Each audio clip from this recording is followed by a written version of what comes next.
Okay, let's go.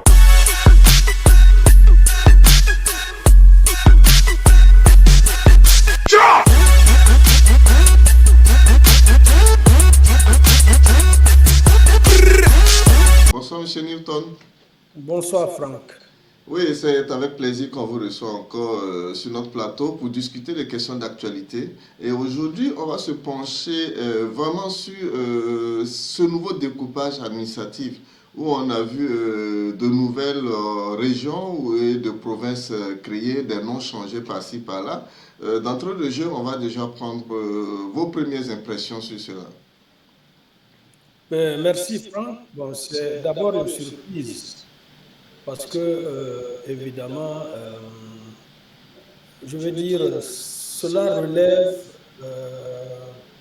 d'une gouvernance à la limite sans crise, c'est-à-dire c'est une gouvernance qui se déploie, qui a donc tous les éléments de politique, une programmation bien précise. Or, bon, on voit que sans que l'on ait su, parce que peut-être que les débats ont pu être menés dans les sérails du MPSR sans que cela n'ait été rendu public.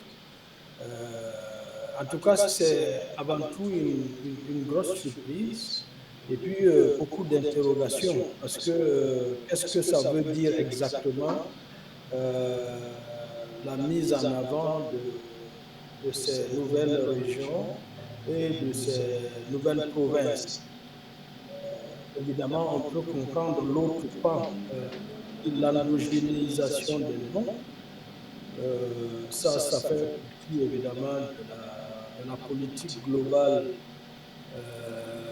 qui est prônée par Ibrahim Traoré, une sorte de retour aux sources, une sorte d'africanisation de la gouvernance. Mais encore que lorsque l'on regarde à brûle pour point comme ça, il y a quand même quelque chose qui n'est pas allé jusqu'au bout, c'est l'orthographe. Nous avons aujourd'hui au Burkina Faso, à partir de l'INA, je crois, l'Institut national d'alphabétisation, un travail formidable qui a été fait par beaucoup de linguistes sur nos langues, où on a évidemment des caractères et on a l'orthographe locale qui permet donc de bien traduire, si évidemment, la logique et on veut évidemment être cohérent jusqu'au bout. Voilà un peu en introduction ce que je peux dire. Donc c'est une grosse surprise et puis c'est beaucoup d'interrogations. Oui, on a vu effectivement avec ces créations, il faut le dire que personne effectivement ne s'attendait. Mais souffrons-nous aujourd'hui du peu, parce que quand on passe avec de 13 régions, on va à 17 régions. Et qu'est-ce que cela peut changer dans la configuration actuelle de la lutte que nous menons contre le terrorisme? Ce que j'ai vu en attendant d'avoir de plus amples informations, ce que j'ai vu un peu dans le compte-rendu du Conseil des ministres, c'est que cela répond à des impératifs de lutte pour plus de sécurité, en tout cas lutte contre l'insécurité. Donc pour ce faire, on a créé 4 nouvelles régions qui, lorsque vous regardez, se situent dans les épicentres de la crise terroriste. Quand vous regardez un peu au Sahel, donc il y a la création d'une nouvelle région, donc il y aura 2 régions au niveau du Sahel maintenant. En plus, évidemment, du Liptako, on a le Soum, ça fait les 2 régions là où il y en avait un seul. Et puis, évidemment, il y a une province de plus, qui est donc la province dont le chef-lieu est Tarbinda. Ensuite, vous avez la grande région de la boucle de Mouroun, où il y a la création de la région dont le chef-lieu, la région de Sourou, dont le chef-lieu est Tougan. Et puis à l'est, il y a 2 autres régions qui ont été créées. Il y a la région qui a comme chef-lieu Bogandé, et puis la région qui a comme chef-lieu Diapaga. Donc en fait, la grande région de l'Est que nous connaissions est désormais subdivisée, disons, en trois grandes régions, trois régions en tout cas. Madame, je ne sais pas quelles sont les dimensions de chacune des régions. Et voilà un peu ce morcellement des zones d'épicentre de la crise. On ne sait pas à quoi ça va être évidemment maintenant. C'est toute l'explication et les dispositifs qu'on devrait voir dans les jours à venir par rapport évidemment à la lutte contre le terrorisme. Qu'est-ce que cela va apporter comme élément de plus? Ça, par contre, pour l'instant, on attend de voir. Oui, effectivement, on attend de voir. Mais avec le peu que nous disposons, comme le disait Bazoum, le Burkina Faso, c'est l'un des plus petits pays parmi les trois pays. Et quand on voit que avec déjà ce qu'on a sous les yeux, on a du mal à avoir la présence de l'administration un peu partout, est-ce que ce découpage ne va pas encore compliquer la situation, puisque vu que les populations, beaucoup sont déplacées et désemparées, est-ce que ça ne va pas s'aimer une certaine confusion même dans la gestion même humanitaire et autres? Non, ce qui est vrai, c'est que lorsque vous prenez les chefs-lieux des quatre nouvelles régions qui ont été créées, ce sont déjà les régions les plus inaccessibles, qui sont donc dans un blocus presque total. Si vous prenez Dibo, qui est donc le chef-lieu de la nouvelle région du Soum, c'est une région, c'est évidemment un chef-lieu sous blocus, blocus très difficile. Il faut rappeler que le dernier convoi qui est arrivé il y a quelques jours a pris près de 3 semaines entre Kungusi et Dibo, qui, grosso modo, ne fait pas 100 km. Donc, on a mis plus de 2 semaines, environ 3 semaines, à y arriver. Donc, voilà une des difficultés. L'autre difficulté, naturellement, qui se pose aujourd'hui, c'est en termes de moyens. On va naturellement nommer de nouveaux gouverneurs, il y en aura 4 de plus. On va essayer pas essayer, on sera obligé de multiplier aussi les directions régionales sur tout le spectre de l'administration tel que vous connaissez, aussi bien les éléments de la défense, les éléments de primaire, en tout cas en rapport avec les compartiments ministériels. Il y aura donc, comme on appelle, des démembrements régionaux dans chacun des nouveaux chefs-lieux de région. Or, nous avons déjà un problème, à mon avis, au niveau des ressources. On ne sait pas comment, en même temps, dans une situation de crise comme celle-là, il est possible de conduire plusieurs éléments en même temps, où on a déjà du mal à satisfaire les exigences quotidiennes de la lutte contre le terrorisme, qui est déjà, je vais dire, qui est dévoreuse de moyens et d'argent.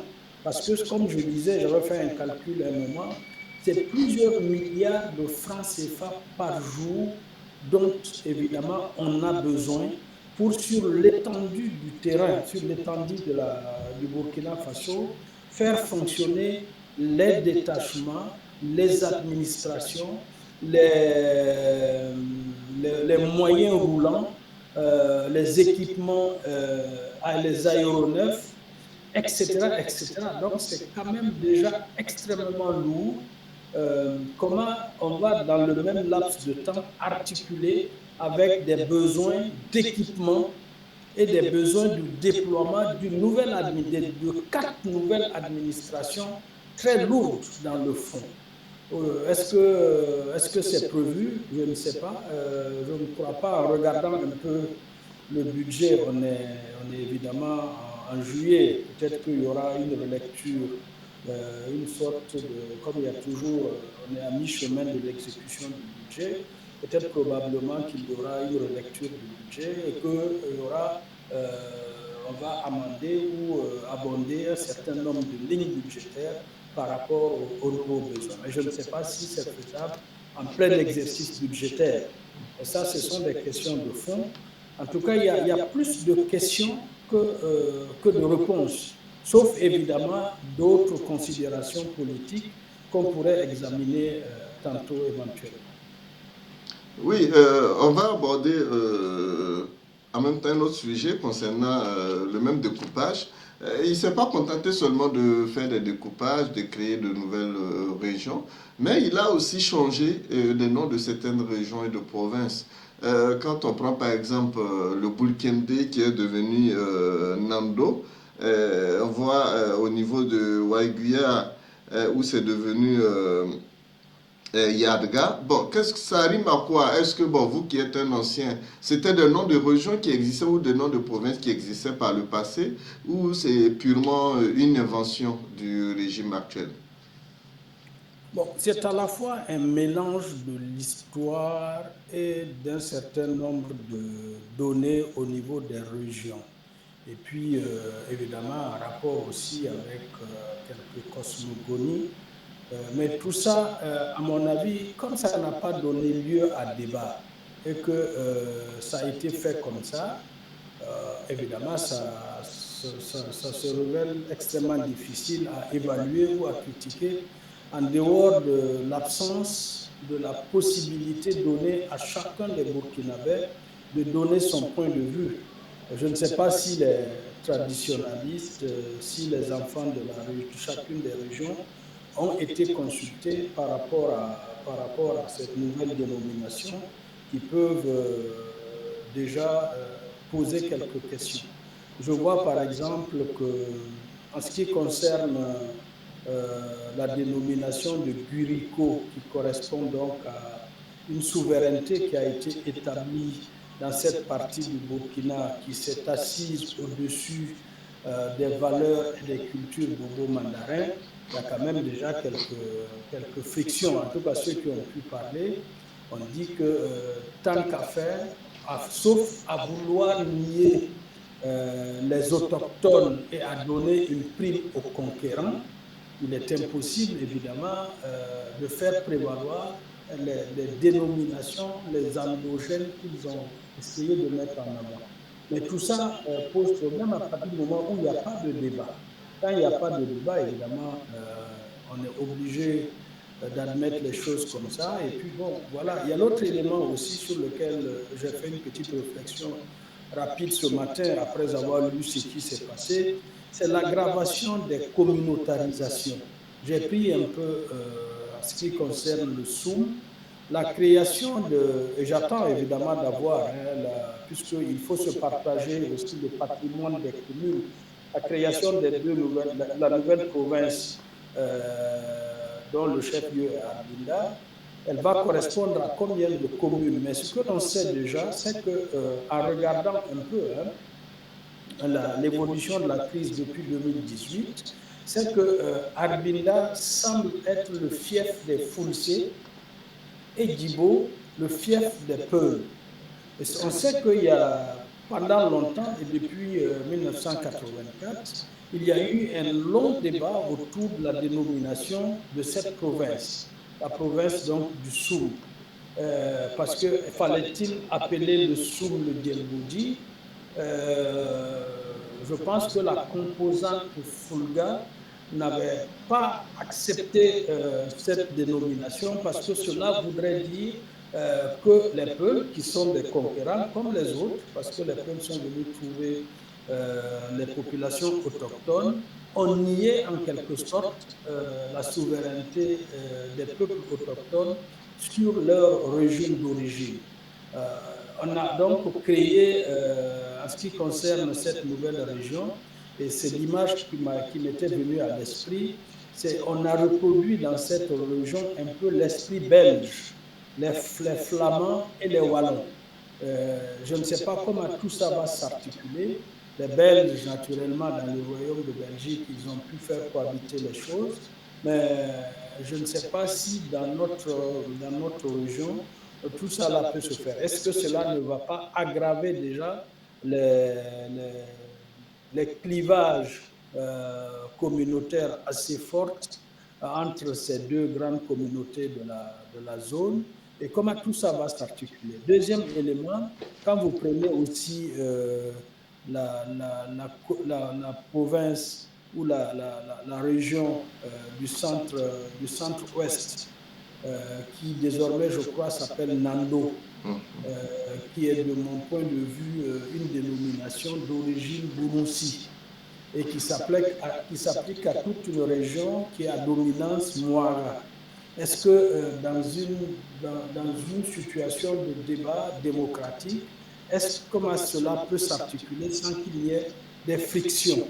Voilà un certain nombre de questions, à mon avis, qui vont se superposer aux problèmes que nous avons aujourd'hui et qui, de mon point de vue, on se demande est-ce que ça en vaut la peine? Même s'il y a découpage, il fallait attendre que la crise se termine, qu'on tire les leçons éventuellement de la crise. Quels sont les éléments de la crise? Qu'est-ce qui a été le moteur? Qu'est-ce qui a permis évidemment la dynamique de la crise? Pour essayer de voir est-ce qu'on peut y trouver une solution aussi dans le redécoupage et dans les responsabilisations communautaires. Est-ce que cette question aurait été intéressante après les crises? Mais sauf à considérer, et comme je pense aussi, vous entendez très souvent, ils disent, pour eux, la guerre contre le terrorisme est terminée. Donc, aujourd'hui, eux, ils sont dans la gestion. Mais quand on doit gérer, quand on doit opérer une grosse division, parce que ce n'est pas simple, ça impacte la vie des gens, il y a de nouvelles dispositions qui vont se mettre en place. À mon avis, on ne fait pas ça sans consulter quand même les gens. Et est-ce que vraiment cela peut ne relever que du domaine de règlement? Est-ce qu'il ne faut pas passer par la loi? Jusqu'à présent, à mon avis, c'était la loi qui gérait ces questions. Oui, au-delà des frictions que cela pourrait créer, c'est vrai qu'il y a de nouveaux commissaires, de nouveaux gouverneurs qui vont se frotter les doigts avec des nominations à certains postes. Mais au-delà de tout cela, est-ce vraiment légitime ou bien, disons simplement légal pour un gouvernement de transition, surtout aujourd'hui qui ne semble pas gouverner avec la Constitution, comme on le souligne tout à l'heure, parce qu'il n'y a plus de débat. Il n'y a plus de débat politique. Changer des noms de régions, parce qu'on a des chefs d'État au-delà de tout ce qu'on pense au Burkina Faso, des gardiens quand même de nos traditions. Est-ce que c'était vraiment la meilleure façon de procéder? Bon, en même temps, on doit dire que depuis avril à aujourd'hui, il y a beaucoup de choses en même temps sans qu'on ne sache quel est vraiment le lien, l'articulation programmatique. Depuis avril, Ibrahim Traoré a dit que maintenant on est dans une révolution qu'il a dénommée populaire progressiste. On attend, on entame donc le 3e mois après la proclamation de la révolution. Pour l'instant, on n'a pas de discours d'orientation politique de la révolution. Ça, c'est un. Deuxièmement, quelle est l'articulation de la révolution qui n'est pas prévue par la Constitution? Parce que, comme vous savez, aujourd'hui, la Constitution de laquelle Ibrahim Traoré tire sa légitimité, même si c'est un coup d'État militaire, je veux dire, adoubé par la Constitution, il reste quand même qu'il a prêté serment sur la Constitution après avoir fait son coup d'État. Donc aujourd'hui, le fondement de sa gouvernance, c'est la Constitution de 1991. Or, la Constitution de 1991 ne prévoit nulle part une révolution populaire progressiste. Est-ce que cela voudrait dire que la Constitution est désormais caduque? Si elle est caduque, bon, il faut le proclamer pour en tirer toutes les conséquences. Et si elle est caduque, quelles sont les nouvelles articulations programmatiques de la révolution pas démocratique, la révolution progressiste et populaire? Puisque Ibrahim Traoré a horreur de tout ce qui est démocratie. Donc, voilà un peu la nouvelle donne et les éléments de confusion. Il y a tellement de choses, on ne sait pas comment ces choses-là s'articulent, alors qu'on est quand même, quoi qu'on dise, on est dans une république. Il ne faut pas qu'on l'oublie, on est quand même dans une république. On peut peut-être ne pas, on peut dissoudre la constitution ou la suspendre si on veut, on peut proclamer la révolution, mais on ne sait pas. Est-ce que la nature de l'État a changé? Est-ce qu'on a changé de nature de l'État? Est-ce qu'on est encore dans une république unitaire et laïque ou est-ce qu'on a changé à ce niveau? Si on a changé, il faut aussi le dire. Donc cette façon de faire, d'accumuler je ne sais pas moi, des changements ou des décisions sans que l'on ne voit leur connectivité et leur articulation, à mon avis, continue à embrouiller davantage la situation, mais peut-être aussi que cette situation où personne ne se retrouve fait peut-être bien l'affaire d'Ibrahim Traoré. Oui, fait bien, oui, parce qu'effectivement, politique, silence, société civile, silence.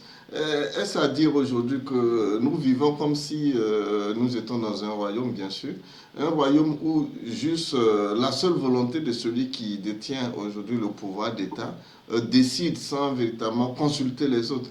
Parce que on s'inquiète pour le lendemain, c'est-à-dire tout le monde, chacun peut arriver à la tête du pays et faire taire tout le monde et puis changer même peut-être le nom du pays comme l'avait fait Thomas Sankara. Est-ce vraiment la meilleure méthode pour chacun de créer un souvenir ou une trace quand même à la tête de cet État? Qu'est-ce que vous Non, pensez par rapport à ça? non, il faut quand même restituer les choses. Même dans un royaume, il y a des règles. Et on aime à dire que dans le royaume, la coutume gouverne et le monarque règne. Or, il se trouve qu'en ce qui concerne notre situation aujourd'hui, on ne sait plus à quel sein se vouer du point de vue de la norme. Quelle est la norme qui prédomine? Parce que dans un royaume, la coutume s'impose au roi. Or, dans le cadre de la République, en tout cas de Ibrahim Traoré, la loi ne s'impose pas à Ibrahim Traoré. C'est lui qui s'impose à la loi. C'est lui la loi. C'est lui qui est tout. En ce moment, on n'est ni dans une république, ni dans un royaume, parce que ce n'est ni la loi, ni la coutume. C'est la volonté d'un individu. On n'a jamais vu ça nulle part. Ce n'est pas possible. Ça ne fonctionne pas. Ça ne peut pas fonctionner. Et c'est pour cela qu'on va accumuler les éléments d'une autre crise. Et malheureusement, au détriment des Burkinabés et du pays. Oui, une crise, c'est-à-dire, au lieu de sortir de la crise, on crée une crise dans la crise. Parce qu'effectivement, dans toutes ces décisions qui sont prises avec les conseils, la routine des conseils des ministres qui se succèdent chaque mercredi, sous le règne d'Ibrahim Traoré, on a l'impression, comme vous l'avez dit tout à l'heure, on n'a plus un problème, ou bien le problème de la sécurité, parce qu'on a vu depuis la semaine dernière des images, des alertes appelant quand même à un certain, au secours des populations des villages qui sont en train de déguerpir. Mais au-delà de pouvoir même réinstaller ces villages, on en crée de provinces. Franchement, on veut nous dire aujourd'hui, pour nous, on peut se dire que la crise est derrière nous ou bien nous sommes déjà dans une nouvelle crise de refondation même de l'État.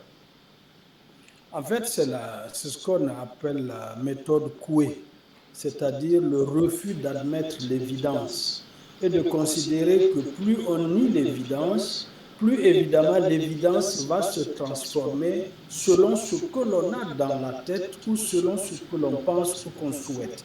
C'est vraiment dans le cadre de cette considération-là qu'on parle de méthode Coué. Et on est en plein, malheureusement, là-dedans.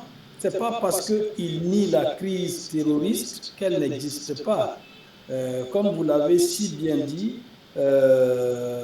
chaque jour que Dieu fait, évidemment, les populations sont contraintes surtout dans cette période extrêmement difficile du début de l'hivernage, sont contraints d'abandonner leur terroir.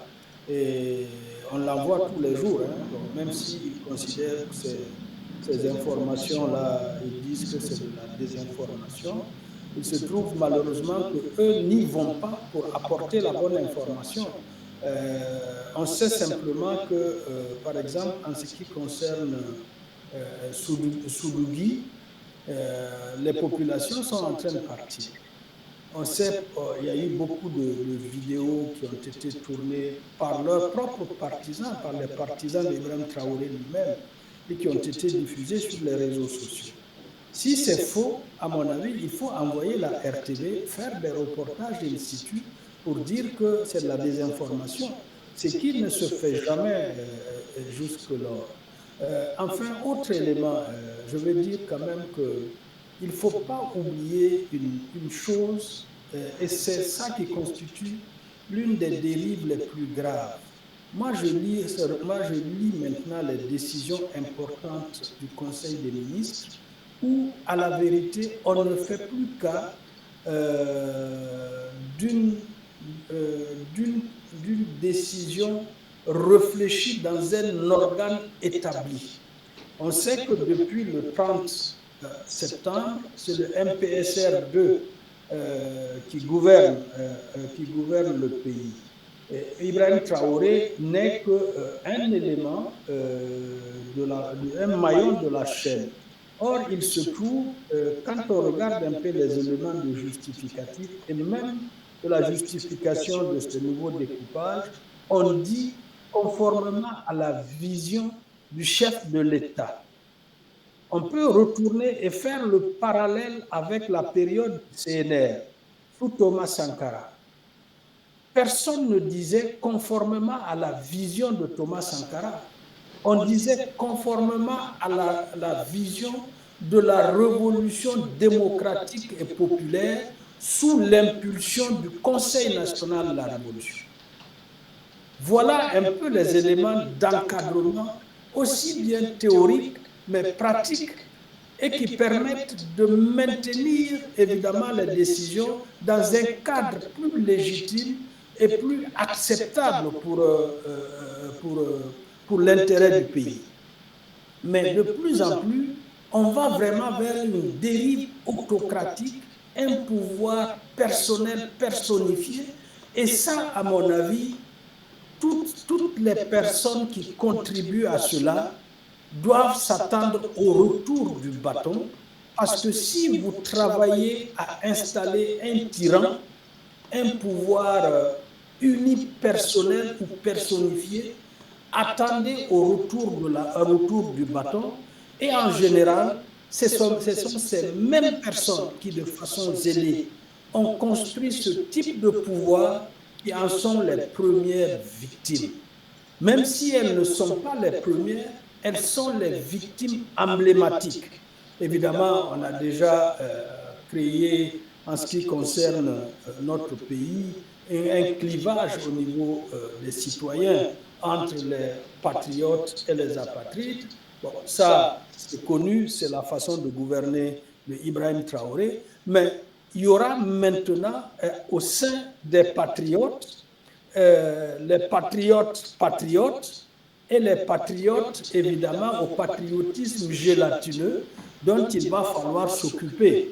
Comme disait quelqu'un à la veille du 15 octobre 1987, avant que la catastrophe ne survienne, jusque-là, on s'était occupé de nos ennemis, maintenant il va falloir s'occuper de nos amis. Et ça va arriver. Le processus qu'ils sont en train de mettre en place avec Ibrahim Traoré, ça va venir et ça va faire très mal. Déjà, le pays est désarticulé, mais ensuite, ça va constituer, évidemment, du point de vue des drames humains, des éléments que l'on ne peut pas imaginer. Oui, des choses inimaginables parce que nous vivons déjà ce genre de choses avec les multiples enlèvements. Ça sera le dernier sujet abordé. C'est vrai, on en parle souvent très peu, mais ça ne veut pas dire qu'on a oublié. Aujourd'hui, des officiers et pas des moindres enlevés, des civils aussi. Vous particulièrement avez été aussi affecté parce que même la famille de neveux ont été enlevée et disparue jusqu'à aujourd'hui. Euh, on peut s'attendre à quoi dans l'avenir? Parce que je crois bien que en tant qu'être humain, parce que nous sommes tous affectés aussi, on nourrit quand même un certain sentiment pour les uns et les autres, un certain sentiment de vengeance, de règlement de compte. Qu'est-ce qu'on peut s'attendre dans l'avenir, proche et lointain, bien sûr? Bon, déjà, c'est une situation d'une société en pleine détresse. Vous parlez aujourd'hui au Burkinabé, il y a très peu de gens qui sont sereins. Beaucoup de gens sont affectés. Est-ce qu'on peut imaginer un pays où il y a donc des milliers de personnes qui sont emprisonnées sans raison valable et qui subissent sans que cela ne procède d'une codification, que cela ne fasse, cela ne soit que par le fait ou la volonté d'un individu qui est Ibrahim Traoré. Ce n'est pas possible. Le Burkina Faso n'est pas un pays taillé pour ce type de gouvernance. On se trompe quand même de pays. On a beau réfléchir, on a beau essayer de comprendre, on se dit mais ce n'est pas possible, ce n'est pas le Burkina. Et ça ne peut pas arranger le vivre ensemble. On n'a jamais atteint ce niveau, évidemment, d'intolérance et de violence de la gouvernance, au point que ils peuvent même décider de bannir des gens. Ibrahim Traoré fait bannir des gens. Non seulement il vous empêche de vivre au pays parce qu'il vous contraint à l'exil, mais il contraint le reste de votre famille à ne plus vous parler par la terreur. Mais je n'ai jamais pensé que cela était possible dans un pays. Je n'ai jamais pensé, parce que même en situation de détention et de privation de liberté, les droits de relations humaines restent. On ne peut pas enlever ça aux citoyens. Donc, voilà où on en est, et c'est de l'engrenage, puisqu'il n'arrive pas à réaliser que ce qu'il est en train de construire et d'implémenter dans le pays, ce sont des jeunes qui vont créer beaucoup de mal au pays, à la cohésion et au vivre ensemble. Et qu'au lieu de contribuer à régler la crise, peut-être qu'il va amener les gens à ne plus s'intéresser à la crise du terrorisme. Mais non seulement c'est parce que les gens ne s'y intéressent pas, ne va pas arrêter l'évolution du terrorisme, mais en même temps, c'est d'autres problèmes au niveau du vivre ensemble qui sont en train de s'amorcer et qui, après, peuvent créer une situation, évidemment, très compliquée pour notre pays. Parce que quoi qu'ils disent, lui, il va partir. Il n'est pas appelé à rester ad vitam aeternam à la tête du Burkina Faso. Il peut tout changer, il peut peut-être même créer une dynastie Traoré, mais quoi qu'il fasse, il y a toujours une fin. Et quel est ce Burkina qu'il aura créé? Quel est ce Burkina, à mon avis, qu'il aura amorcé et qu'il pense léguer en partant, je ne sais pas, à son frère, à son fils? Ce n'est pas possible. Ce n'est pas comme ça qu'on forge un pays. Il y a un vrai drame aujourd'hui au sein du Burkina Faso. Il y a un sérieux problème, une sérieuse tragédie. Quand on dit ça, on a l'impression que c'est parce que vous êtes... Non, mais il faut voir les gens vivre. Les gens ne peuvent pas s'exprimer à l'intérieur. Ils ne peuvent pas non plus s'exprimer à l'extérieur. Très peu de gens s'expriment à l'extérieur. Les gens sortent, ils viennent dans des réunions internationales, mais c'est en aparté qu'ils peuvent parler. Ils ne peuvent pas prendre la parole en public parce qu'ils savent que s'ils parlent, ils ne rentreront plus au Burkina. C'est quand même C'est au-delà de tout ce que l'on peut imaginer. Ce n'est pas une gouvernance. Et ça, c'est la plus grosse tragédie qui pouvait tomber sur le Burkina Faso. Merci en tout cas à M. Newton Ahmed Barry d'avoir accepté aujourd'hui de décrypter cette actualité concernant le nouveau découpage administratif où des noms ont été changés, des noms des provinces ont été changés, des nouvelles provinces et nouvelles régions ont été créées. Malgré tout cela, nous vivons toujours dans le même mal, c'est-à-dire le terrorisme, où les populations continuent de fuir les localités, d'appeler toujours à l'aide, où des personnes déplacées internes ont du mal à se nourrir, à se vertir, n'en parlons même pas des autres besoins. Comme l'a si bien dit notre invité du jour, M. Newton, est-ce qu'il se pose vraiment, les dirigeants actuels se posent vraiment de qu'est-ce que sera l'avenir? L'avenir proche surtout, quand on voit tout le lot d'injustices commis. Allez, on va se dire au revoir à M. Newton et puis à très bientôt pour la nouvelle émission avec un nouveau sujet d'actualité. Merci à M. Newton. Merci Franck et bonne journée. Merci à tous, chers téléspectateurs. On se retrouve très bientôt avec une nouvelle émission, une nouvelle invitée. Okay, let's go.